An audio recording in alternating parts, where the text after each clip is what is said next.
আসসালামু আলাইকুম সুপ্রিয় শিক্ষার্থী বন্ধুরা, নিশ্চয়ই তোমরা ভালো আছো। আমিও ভালো আছি। তো আজকে আমরা উচ্চ মাধ্যমিক রসায়ন দ্বিতীয় পত্রের অধ্যায় 3 পরিমাণগত রসায়ন। তোমরা নিশ্চয়ই জানো আমি ধারাবাহিকভাবে এই পরিমাণগত রসায়নের আলোচনা করেছি। আজকে আমরা আলোচনা করব কিছু বেসিক জিনিস নিয়ে। কারণ হচ্ছে আমরা যে গুরুত্বপূর্ণ একটা টপিক সামনের ক্লাসে আমরা তোমাদের জন্য ভিডিও আপলোড করব, সেটি হচ্ছে জারণ বিজারণ। তো জারণ বিজারণ জানার পূর্বেই তোমাদেরকে কিছু বেসিক কনসেপ্ট ক্লিয়ার করতে হবে, সেজন্যই আজকে ভিডিওটি করা। তো টপিক হচ্ছে পরিবর্তনশীল জারণ মান, আস ও ইক যৌগসমূহ। অনেক সময় আমরা স্যাররা যদি কোনো প্রশ্ন করে আমরা আস যৌগ ইক যৌগ আমরা বলতে পারি না। আজকে তোমাদের সেই সম্পর্কে তোমাদের বিষয়টি সুস্পষ্ট ধারণা দেওয়ার চেষ্টা করব। তো চলো আমরা আলোচনা করি। আগে আমরা জেনে নিই যে পরিবর্তনশীল জারণ মান কি। যে সকল মৌলের একাধিক জারণ মান থাকে তার জারণ মানকে পরিবর্তনশীল জারণ মান বলে। এখন এই সর্বনিম্ন জারণ অবস্থায় মৌলকে বলা হয় আস এবং সর্বোচ্চ জারণ অবস্থায় মৌলকে বলা হয় ইক। একটা হচ্ছে আস যৌগ আর সর্বোচ্চ জারণ অবস্থায় মৌলকে বলা হয় ইক যৌগ, রাইট? আমরা জানি যে স্বাধীন অবস্থায় একটা মৌলের জারণ মান 0, তবে এটা ধাতুর ক্ষেত্রে হতে পারে, অধাতুর ক্ষেত্রে হতে পারে। তো আমরা প্রথমে ধাতুর ক্ষেত্রে আমরা বিষয়গুলো ক্লিয়ার করার চেষ্টা করব।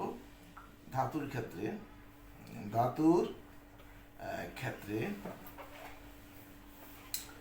দেখো, কপার, আমরা জানি যে কপার সিইউ স্বাধীন অবস্থায় এর জারণ মান হচ্ছে 0।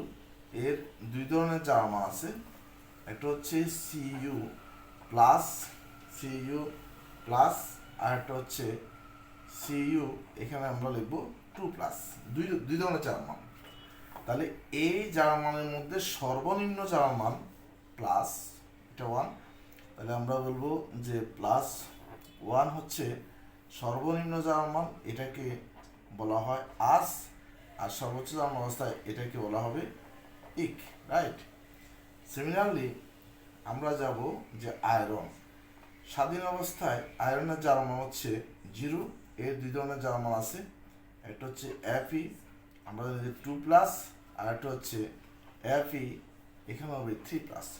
এই দুইটার মধ্যে সর্বনিম্ন জারণ অবস্থায় এই মৌলটার নাম হচ্ছে আস এবং সর্বোচ্চ জারণ অবস্থায় এই মৌলটির নাম হচ্ছে ইক, রাইট? এরপরে আমরা যাব মার্কারি, Hg। স্বাধীন অবস্থায় 0। এর দুই ধরনের জারণ মান আছে, একটা হচ্ছে Hg+, আর একটা হচ্ছে Hg, এখানে হচ্ছে 2+। সর্বনিম্ন জারণ অবস্থায় এই মৌলকে বলা হবে আস, সর্বোচ্চ জারণ অবস্থায় এই মৌল বা আয়নকে বলা হবে ইক। একইভাবে যেমন লেড, স্বাধীন অবস্থায় 0। এই দুই ধরনের জারণ মান আছে, একটা হচ্ছে ফিবি, এটা হচ্ছে ফিবি+2, অর্থাৎ 2+, আর একটা হচ্ছে ফিবি, এখানে হচ্ছে 4+। সর্বনিম্ন জারণ অবস্থায় এই মৌলকে বলা হবে আস, সর্বোচ্চ জারণ অবস্থায় এই মৌলকে বলা হবে ইক, রাইট? এরপরে আমরা যাব কপার, আয়রন, মার্কারি, লেড। এরপর হচ্ছে ম্যাঙ্গানিজ, Mn এর জারণ মান 0 স্বাধীন অবস্থায়। Mn এর জারণ মান একাধিক জারণ মান আছে, তো আমরা সর্বোচ্চ জারণ মান ধরব 2+, এবং সর্বনিম্ন জারণ মান ধরব 2+, এবং সর্বোচ্চ জারণ মান ধরব এখানে হচ্ছে 5+। সর্বনিম্ন জারণ অবস্থায় মৌলকে বলা হবে আস, সর্বোচ্চ জারণ অবস্থায় মৌলকে বলা হবে ইক। তাহলে আমরা এই আস এবং ইক যৌগ দ্বারা, এই আয়ন দ্বারা গঠিত কিছু যৌগের আমরা নামকরণ করব, এবং প্রত্যেকটা চার্জের ক্ষেত্রে, ধনাত্মক চার্জের ক্ষেত্রে, যেমন +1, 2+, 3+, যতটা চার্জ থাকবে এই চার্জ সংখ্যাকে আমরা চার সংখ্যার সাথে ক্লোরিন যোগ করব, অক্সিজেন যোগ করব, সালফেট যোগ করব, নাইট্রেট যোগ করব। চলো যাই দেখি কি যোগটা পাবো আমরা। তাহলে সিইউ, এখানে হচ্ছে সিইউ, আমরা যদি একটা ক্লোরিন যোগ করি তাহলে সিইউ সিএল, তাহলে কপারের যোজনী এক, ক্লোরিনের যোজনী এক। আমরা এটাকে লিখবো যে কপার সিইউ সিএল, কপারের যোজনী এক, ক্লোরিনের যোজনী এক, one one cancel out, CU CL. এই যৌগকে বলা হবে কিউপ্রাস ক্লোরাইড, কিউপ্রাস ক্লোরাইড। এখানে আমরা লিখবো cuprous, cuprous, cuprous chloride, chloride. এখন আমরা এখানে দুইটা চার্জ আছে, তাহলে সিইউ, এখানে হচ্ছে সিএল, এখানে দুইটা চার্জ যার মান 2, এই যার মান যোজনী হিসেবে আমরা চিহ্নিত করব, যোজনী হিসেবে ধরবো।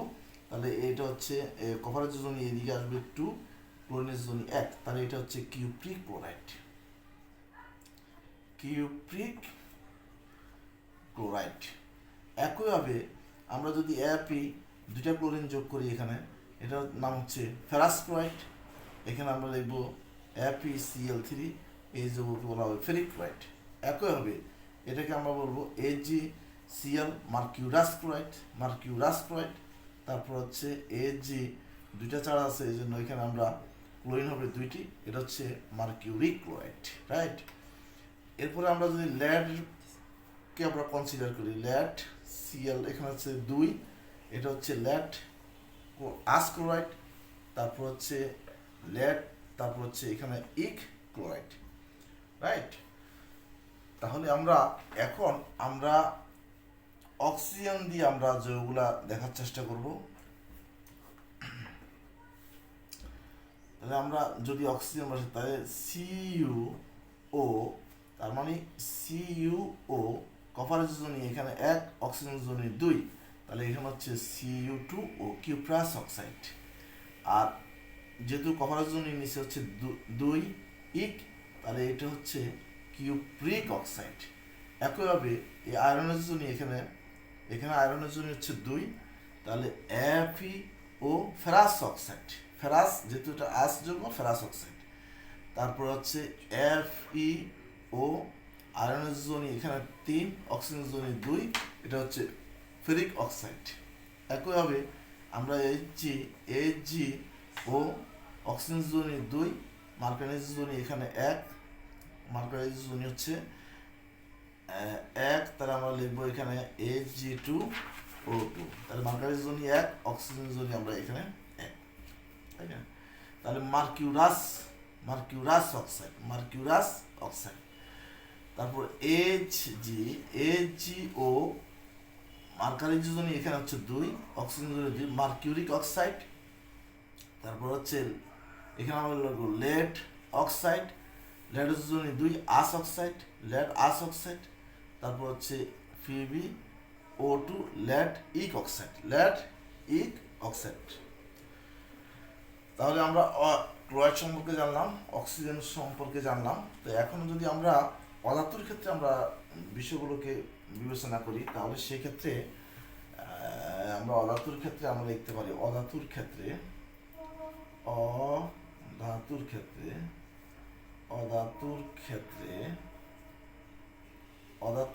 আমরা লিখতে পারি যে যেমন নাইট্রোজেনের জারমান এখানে আমরা ধরবো যে +3 এবং +5, সর্বনিম্ন জারণ অবস্থা এটাকে বলা হবে আস, সর্বোচ্চ জারণ অবস্থা এটাকে বলা হবে ইক। তাহলে এই আস দ্বারা যে অ্যাসিড, যেমন HNO2, এটা হচ্ছে নাইট্রাস অ্যাসিড, HNO3, এটা হচ্ছে নাইট্রিক অ্যাসিড, রাইট। একইভাবে সালফারের জারণ আমরা ধরবো, সালফারের জারণ মান 2, 4, 6, এখানে আমরা লিখবো সর্বনিম্ন জারণ মান হচ্ছে +4 ধরবো, আর সর্বোচ্চ জারণ মান +6 ধরবো। সর্বনিম্ন জারণ অবস্থা একে মূলত বলা হয় আস। যেমন এই জারণ দিয়ে আমরা একটা যৌগ বা একটা অ্যাসিডের নাম আমরা ব্যাখ্যা করবো, সেটা হচ্ছে যেমন H2SO3, এই সর্বনিম্ন জারণ মানকে বলা হয় আস, সর্বোচ্চ জারণ মানকে বলা হয় ইক। তাহলে এই 4 দ্বারা গঠিত যৌগ H2SO3 সালফিউরাস অ্যাসিড, আর 6 দ্বারা গঠিত যৌগ H2SO4 সালফিউরিক অ্যাসিড। এই সালফিউরাস অ্যাসিডে সালফারের যার মান হচ্ছে 4, সালফিউরিক অ্যাসিডে সালফারের যার মান হচ্ছে 6, নাইট্রিক অ্যাসিডে নাইট্রোজেনের যার মান হচ্ছে +5, নাইট্রাস অ্যাসিডে নাইট্রোজেনের যার মান হচ্ছে +3। সর্বনিম্ন জারণ অবস্থা মৌলকে আজ বলা হয়, এই জন্য নাইট্রাস অ্যাসিড। সর্বোচ্চ জারণ অবস্থা মৌলকে ইক বলা হয়, এই জন্য হচ্ছে নাইট্রিক অ্যাসিড। সর্বনিম্ন জারণ অবস্থা মৌলকে বলা হয় আস সালফিউরাস অ্যাসিড। সর্বনিম্ন জারণ অবস্থা মৌলকে বলা হয় ইক নাইট্রিক সালফিউরিক অ্যাসিড। এখন আমরা ক্লোরিনের জারণ মান দিয়ে আর একটু ব্যাখ্যা করার চেষ্টা করব।